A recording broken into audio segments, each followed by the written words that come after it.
Certo domingo, quando estávamos na escola dominical e louvávamos a Deus com alegria, o líder das Farc, as Forças Armadas Revolucionárias da Colômbia, entrou e disse: "O que vocês estão fazendo aqui?" "Sim, o que vocês estão fazendo aqui?" Nós apenas continuamos com o nosso culto. Então ele perguntou: "O que é isso?" Aí eu respondi: "Isso é uma igreja." Então ele disse: "Nós odiamos as igrejas. Vão embora. Não queremos mais ver vocês aqui." A Colômbia é o maior produtor de cocaína do mundo. Além disso, existem diversos grupos armados, tanto de direita como de paramilitares, como grupos guerrilheiros de esquerda, que têm sob controle a selva impenetrável na fronteira com o Panamá. As brigas entre os cartéis de drogas levam a constante agitação e violência. Mas os cristãos também vivem em muitos desses lugares e também há comunidades cristãs ali. Eles não podem simplesmente observar a injustiça e não agir. As gangues não gostam disso e ameaçam a Igreja de Jesus, que quer manter a paz. Os missionários indígenas levam ajuda humanitária e espiritual aos povos indígenas em áreas remotas. Ao fazê-lo, encontram forte resistência dos cartéis de drogas. Apesar do risco de vida e integridade física, o pastor Mário, de origem indígena, serve os povos indígenas no norte da Colômbia. Desde que conheci o Senhor, essa é a verdade que prego, o Evangelho de Jesus Cristo.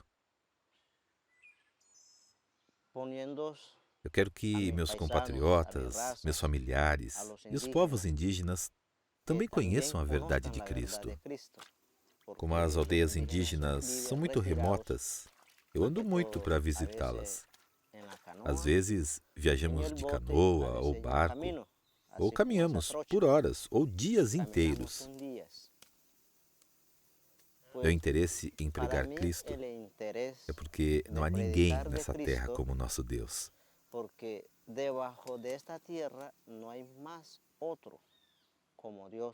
Quando eu era jovem, meu pai e minha mãe, eles já eram cristãos.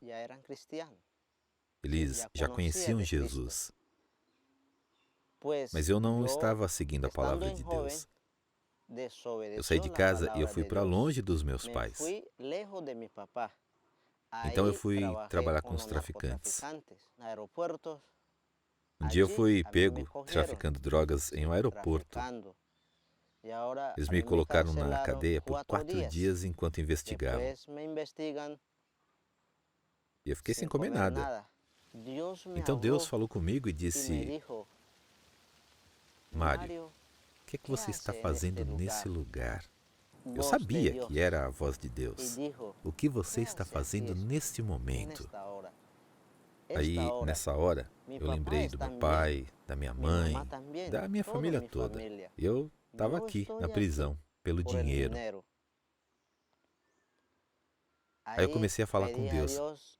Eu lhe pedi: "Senhor, me leva para casa com meu pai."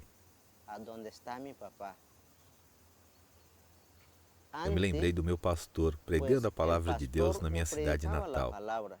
Quando ele falava comigo, eu o chamava de pastor louco. "Por que é que você está sempre falando sobre esse livro? Isso aí é tudo mentira." Isso era o que eu falava. Eu fiz muita coisa errada. Mas um dia eu me encontrei com esse pastor. Fomos à igreja e naquele dia Deus me perdoou, mesmo tendo usado armas e errado tanto. Antes, o que me movia era o dinheiro. Eu estava muito cansado de tudo. Mas as drogas, a maconha, me levavam para esse caminho. Mas ao entregar a minha vida a Cristo, me senti verdadeiramente feliz. Fui até a casa da minha mãe e do meu pai. Nos abraçamos com muita força. Eu chorei de alegria. Por quê? Porque a minha mãe e o meu pai oravam muito por mim.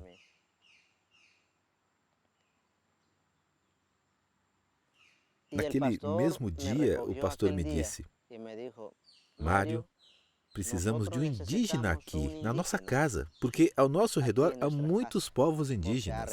E Deus falou comigo nesse momento, por meio do Espírito Santo, e me disse: Mário, eu escolhi você. Isso me deu muito temor, mas eu disse sim e agradeci ao meu Pai Celestial por esta grande tarefa. Deus me capacitou. Eu comecei a estudar a Bíblia. Eu não sabia falar espanhol. Aprendi a falar espanhol lendo a Bíblia. O lugar onde estamos agora é onde a droga é traficada, é trazida do Pacífico para o Panamá. Nós não sabemos exatamente, mas, de acordo com as pessoas aqui, o grupo guerrilheiro ELN, que é o Exército de Libertação Nacional, acabou de pegar um monte de coca. Eles a roubaram do Clã do Golfo. E agora, o Clã do Golfo está atrás deles. Esses dois grupos estão em constante luta. Agora, há pessoas pertencentes ao ELN em praticamente todas as aldeias. Então, quando os membros do Clã do Golfo aparecem nessas aldeias, irrompe uma guerra entre eles, confrontos. Tudo isso nos afeta muito. Eles fazem o que querem. Eles perguntam: olha, quem é o dono desse motor de barco aí? E quando respondemos, é nosso, eles pedem para levar, mas nunca trazem de volta. O que podemos dizer? Apenas deixamos que levem as coisas. Sim, nos sentimos usados e afetados. Eles sempre nos enganam. Ainda que falemos que nós não queremos as suas mentiras.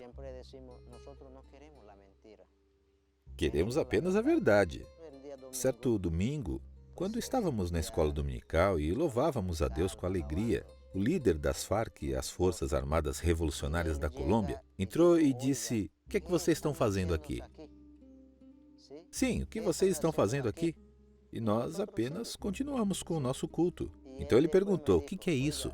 Aí eu respondi: isto é uma igreja. Então ele disse: nós odiamos as igrejas. Vão embora. Não queremos mais ver vocês aqui. É muito difícil confrontá-los. A única coisa que podemos fazer é correr e fugir. Quando os enfrentamentos entre os grupos começam, eles soltam bombas dos dois lados. Tudo isso atinge as igrejas.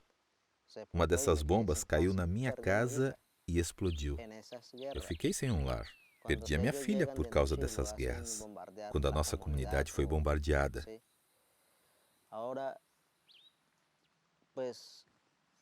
Agora todo mundo diz: olha, aí vai o pastor que ficou sem casa. Não temos mais um lugar onde nos reunir. Depois que a minha filha morreu e foi enterrada, eu preguei a palavra de Deus. Estávamos todos muito tristes, chorando. Todo o povo estava se lamentando. Outras comunidades próximas também se entristeceram e diziam: como pode o pastor estar passando por tudo isso? Eles me encorajavam muito. Minha esposa e eu falamos muito sobre a nossa filha, sobre o que ela gostava de fazer. Graças a Deus nos sentimos melhor. Isso dá coragem às pessoas da nossa aldeia.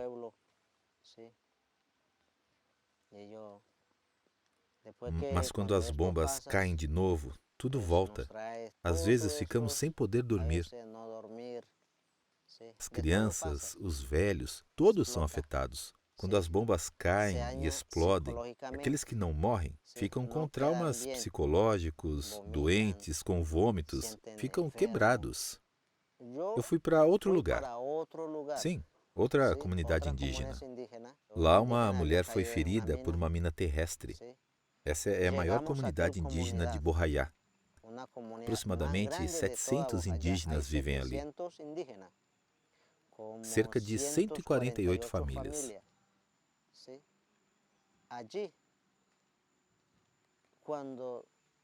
Quando chegamos, as pessoas estavam trabalhando nos campos e as crianças brincavam lá.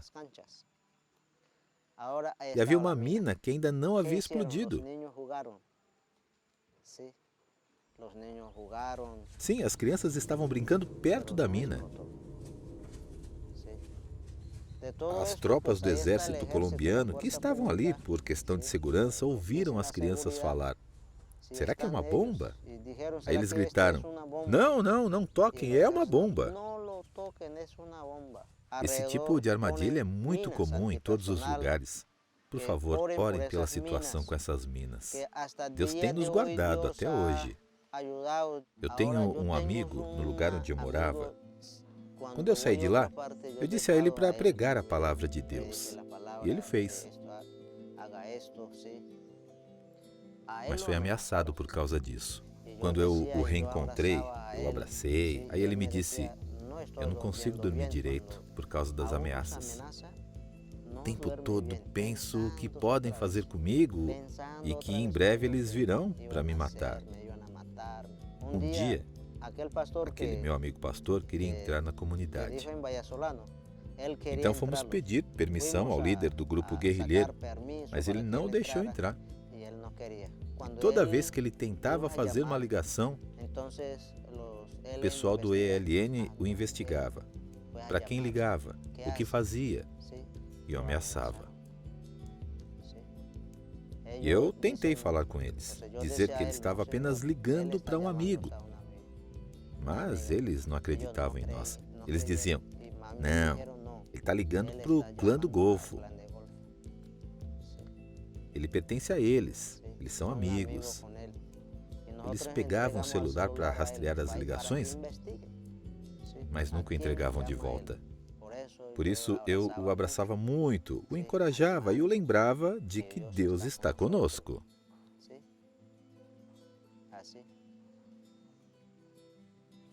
Esses irmãos foram os primeiros a serem deslocados pelos confrontos entre os grupos do ELN e o clã do Golfo. Eles foram obrigados a ir embora. O deslocamento significa perder tudo, deixar tudo para trás. Eles foram deslocados para outra comunidade indígena. Quando os irmãos retomaram as forças, começaram a celebrar os cultos ali. Mas as pessoas nessa comunidade, elas não queriam os cristãos. Elas estavam enraizadas em seus costumes e crenças. É por isso que os expulsaram, dizendo: vão embora da nossa comunidade. Além disso, muitos indígenas fazem parte do ELN ou do clã do Golfo.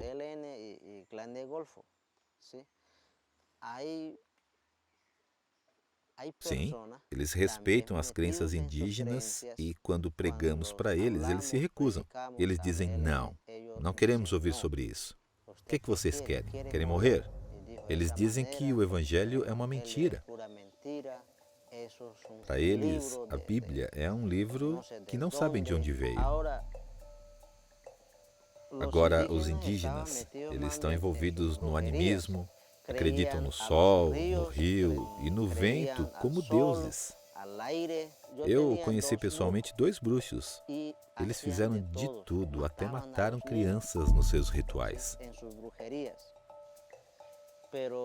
Mas quando vemos todas essas crenças que eles praticam, a Bíblia se faz ainda mais relevante. Aquele versículo da palavra que diz: "E conhecerão a verdade, e a verdade os libertará."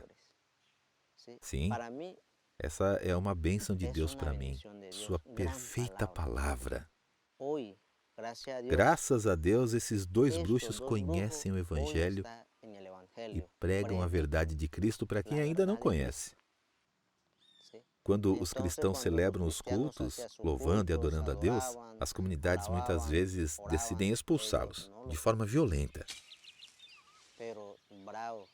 Às vezes são atacados com paus e facões. Foi o que fizeram com esses irmãos. Eles disseram: saiam daqui. Estavam prestes a espancá-los. Mas aí os irmãos decidiram sair em paz. Mas agora a pergunta é: e vamos para onde? Agora, para onde iremos?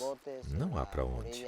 Então eles simplesmente levam seus barcos rio abaixo, procurando um lugar para ficar, porque tudo é montanha, não há vales habitáveis. Quando encontram um lugar plano, pegam ali um pedaço de plástico e o usam como teto para dormir. Mas eles ainda estão bem.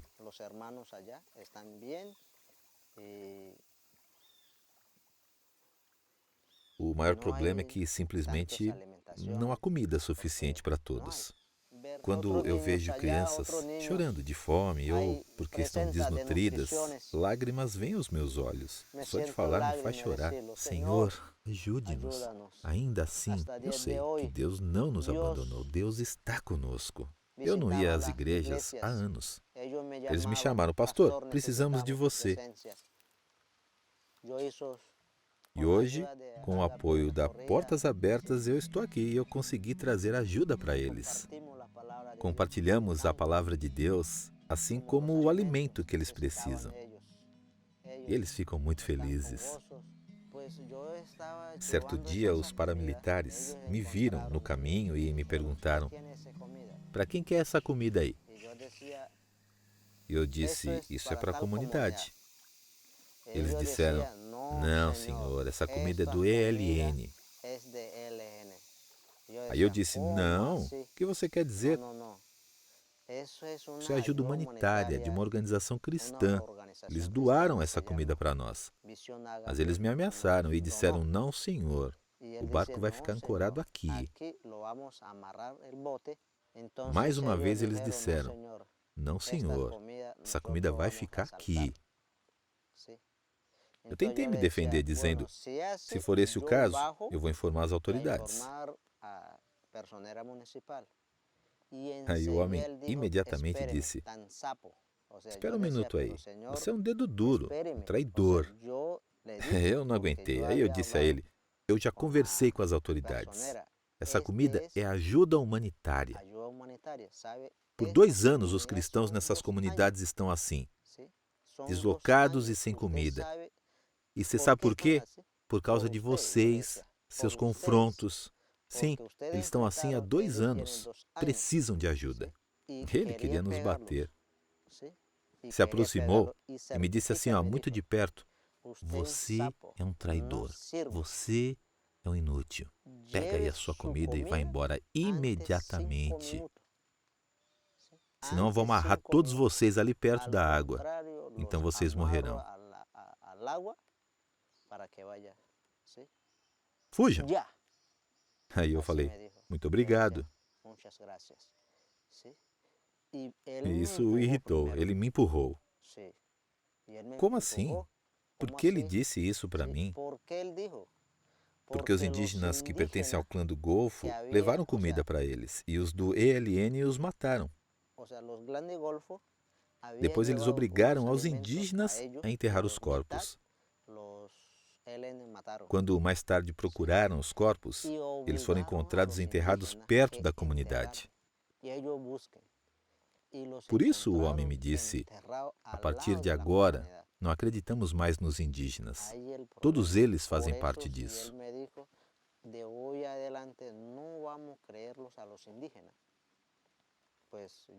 Mas eu agradeci, peguei a comida e fui embora.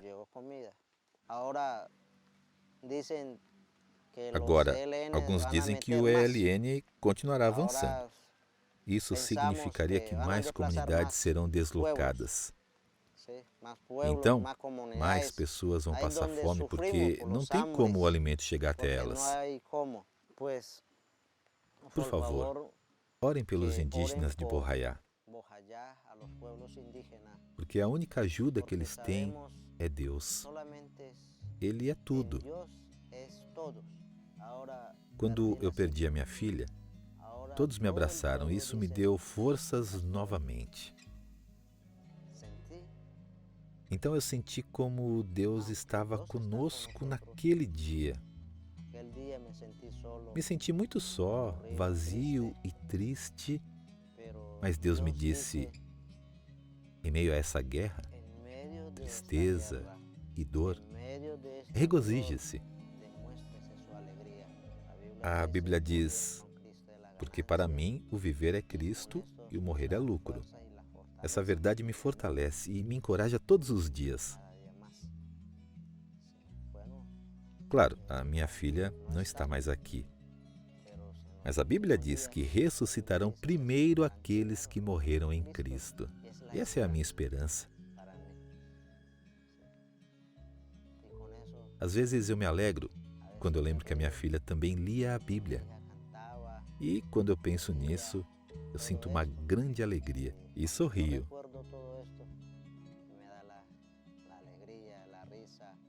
Por tudo isso, precisamos das suas orações.